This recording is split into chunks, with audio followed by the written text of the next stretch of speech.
Indrajit maral leibagi khudam fangdre. Nakpam Indrajit Mite, former MLA Ketrigau AC asigi matakta party na satharakpa investigation da mahak asi drug ka hiram amata da mari leibagi khudam sangdam phangdabana maram oiraga mahaki matakta thamlamba miyeng hongdokle. Haiba wafam leibak miyam da khanganjari.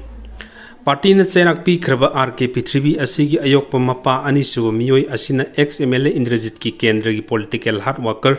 oirubana mapana Ex-MLA da masa guli sabagi security forces na tanare amukta masabu kanbinaba kendra gi MLA mapi mapa ama oibagi hairambadi lairamkhi taseng Ex-MLA Indrajit P3B hairiba miyoigi maramda khanglamdre loina basu lairamde kendra amagi awana taba minungsi yengbibagum thokpa miyengdu Ex-MLA Indrajit na yengbiruba khaktani haiba party na khangle Ex-MLA Indrajit na kendra siki inkhalak liba naha kaya bu drugs ki khayatagi kannaba honabada yada kauba organization ama sengotuna drugs ki mayokta achauba lantheng amasu satharamle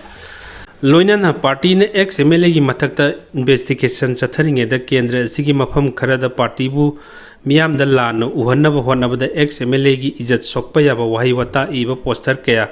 political gi khudong sab launaba honaba gi thawongda hojik NPP gi MLA oiriba Sheikh Nur Hassan na mahaki khutchabi miyoi sing thadolaga party gi